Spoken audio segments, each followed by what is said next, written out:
Pudding. When most people think of it today, they conjure up images of snack cups that they had in their lunches as children, or the powder that comes in those cardboard boxes at the grocery store. But in fact, these have much more in common with the custards of old than with true puddings. The word pudding actually comes from the Old English word for stomach or gut, in reference to, in that time, puddings were made with meat and grains, which were then stuffed in a stomach or intestine and boiled for several hours, such as with the Scottish haggis or the English blood sausage. But around the 18th century, in Jane Austen's time, an evolution occurred in the way that puddings were made. The stomach and intestine were replaced with cloth sacks to hold the puddings while they cooked, and many of the meats were taken out of most recipes and instead replaced with more grains and sweet ingredients. These new sweet puddings were used as desserts at many parties and special occasions, as can be seen in many of Jane Austen's novels. They were also used to celebrate the holidays, as with the famous Christmas plum pudding, which Cassandra Austen, Jane Austen's mother, actually wrote her own recipe for and sent it to Martha Lloyd, her daughter-in-law, to be considered for publication in her household book. If the beggar you treat, you must give him to eat a pudding to his affection, and to make his repast by the canon of taste, be the present recipe your direction. First we take 2 pounds of bread, be the crumb only weighed.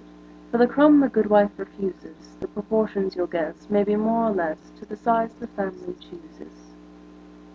Then its sweetness to make some currants you take, and sugar of each half a pound.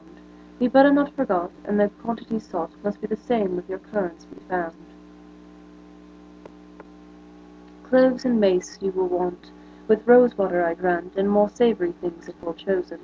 Then to bind each ingredient you'll find an expedient of eggs to put in half a dozen. Some milk don't refuse it, but boil as you use it, a proper pint for its measure, and the whole when complete shall be ready to eat, with care recommend the baker. In praise of this pudding I vouch it a good one, or should you suspect a fond word, to every guest perhaps it is best, 2 puddings should smoke on the board. 2 puddings yet no, for if one will do, the other comes in out of season, and these lines but obey, nor anyone can say that this pudding's without rhyme or reason. Although the English plum pudding is the most famous of all the sweet puddings, the recipe we will use today is for a carrot pudding. It is from Hannah Glass, who was a famous 18th century food writer, which she published in her cookbook, The Art of Cookery Made Plain and Easy. You must take a raw carrot, scrape it very clean, and grate it. Take half a pound of grated carrots and a pound of grated bread. Beat up 8 eggs, leave out half the whites, and mix the eggs with half a pint of cream. Then stir in the bread and carrot. Add half a pound of fresh butter melted, half a pint of sack, and 3 spoonfuls of orange flower water, a nutmeg grated, then sweeten to your palate. Mix all well together, and if it is not thin enough, stir in a little new milk or cream. Let it be of moderate thickness. Boil it, then you must make a sauce of melted butter, white wine, and sugar. Before you begin the process of making your pudding, you must first take your pudding cloth. In this case, they normally use muslin, which is a finely woven cloth. You must take your pudding cloth and place it in a pot of boiling water, allowing it to soak while you make the pudding batter. Doing this will make it so that once you place the batter in the cloth, it will not be able to run out while you are boiling it to cook it later. While that is soaking, you can make the batter. To begin your carrot pudding, take a half pound of grated carrots and place them in a bowl. These can be grated as thick or as thin as you'd like, depending on the final texture that you're looking for. To this, add 1 pound of freshly made breadcrumbs. Normally, these would be made from day or week-old bread that had gone stale, given that they had no means of keeping it well preserved. In this time, they wanted to use everything they could and not waste any food. To your carrot and breadcrumb mixture, you will then add 1 whole grated nutmeg. This was a commonly used spice at the time, given that it was reasonably easy to find and much cheaper than exotic spices like cinnamon. Stir to combine the ingredients and try to evenly distribute the spices. In the 18th century, this was rather difficult given the lack of the modern electric mixer and the fact that most vessels were either wooden or earthenware, and nearly all household utensils were wooden-based. They did have something similar to the modern whisk, which was made from birch twigs that were tied together at one end and fanned out at the other. Unsurprisingly, it was known as a birch whisk. Once that has been fully mixed, you then combine half a pound of butter with 4 eggs and as many yolks.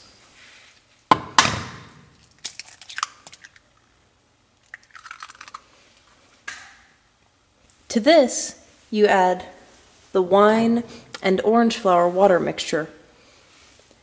Now this, they normally would add, since they didn't have any sort of measuring cups like we have, they would normally add this in an earthenware pot, which was shaped something like this, known as a pinch pot, given that you had to pinch the top to make that little spout. Clever name, no?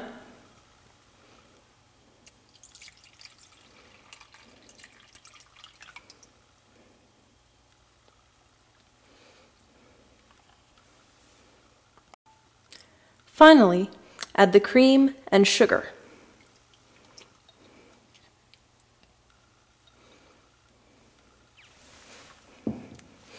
Now stir this to fully combine before mixing it with your breadcrumb, spice, and carrot mixture, and then your batter is complete.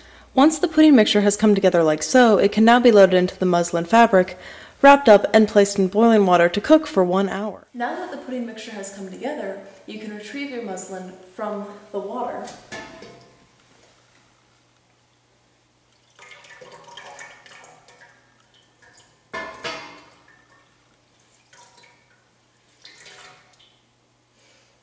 Try not to burn your hands in this process.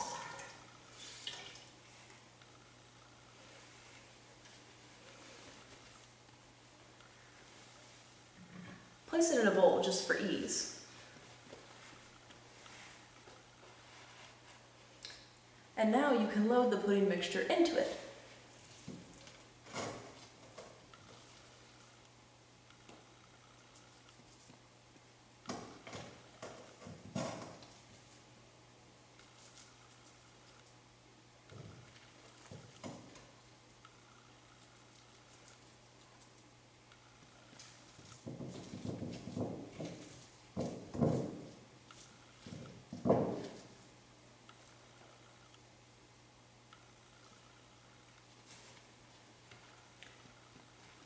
Wrap the pudding up in the cloth, not too tightly, because remember, it will, as it cooks, expand, so it will need some room to grow.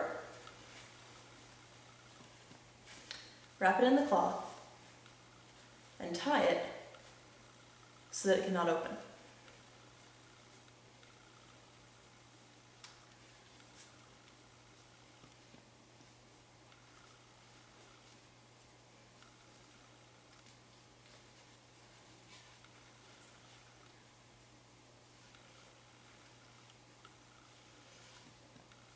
Now, return your bundle to the hot water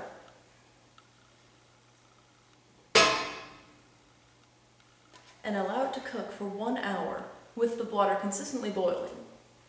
Now, in the 1800s, this would be done over a fire pit.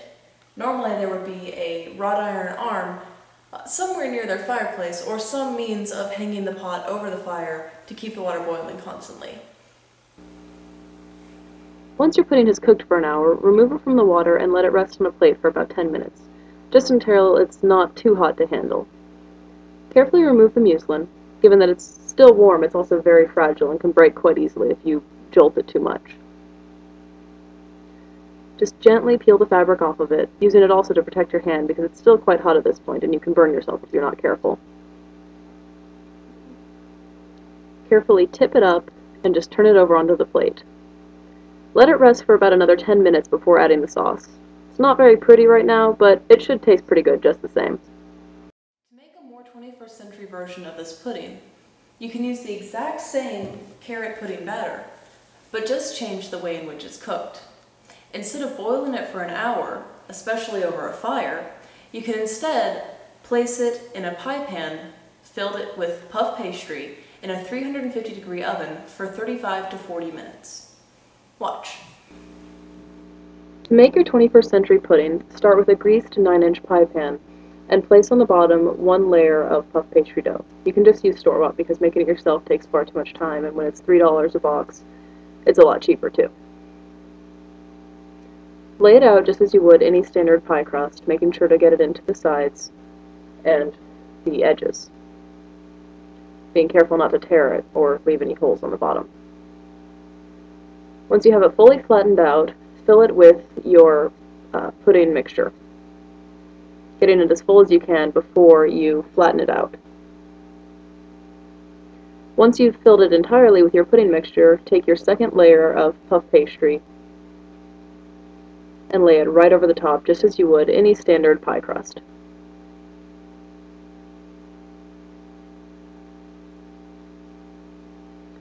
Flatten it down to try and get out as many air bubbles as you can, and then pinch the sides together, making sure to get it to connect to the bottom layer. You don't want it separating during cooking. Once you have it fully crimped, make a simple egg wash of 1 egg mixed with a little bit of water.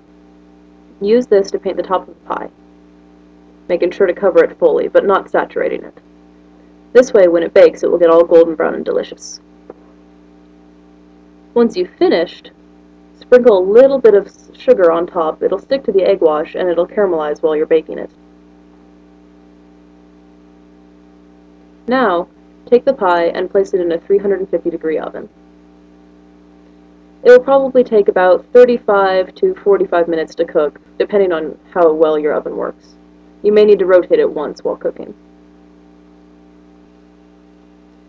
To make a sauce for your pudding, begin with half a stick of butter in a small saucepan and add about half a cup to 3/4 of a cup of sugar. Place this over low heat and allow the butter to begin to melt and dissolve the sugar. Traditionally, in the 18th century, this would have been done in a small earthenware vessel known as a pipkin. It looks quite similar to the pinch pot we saw earlier, but with a long handle to protect the user's hands while cooking. It would be placed on the hearth, near enough to the fire to heat up and melt the butter and sugar, but not so hot that it would crack. To your butter and sugar mixture, add about a cup to a cup and a quarter of cream sherry, which is a sweet wine normally used in baked goods and other desserts. Let these 3 ingredients come to a rolling boil before removing them from the heat and letting them cool for about 2 to 3 minutes before pouring them over both puddings. The final product of both centuries' pudding versions may look drastically different, but they should be equally tasty, and will only get better with time as the flavors get to meld. They can be served hot or cold, with or without sauce, and I've been told are excellent forms of breakfast.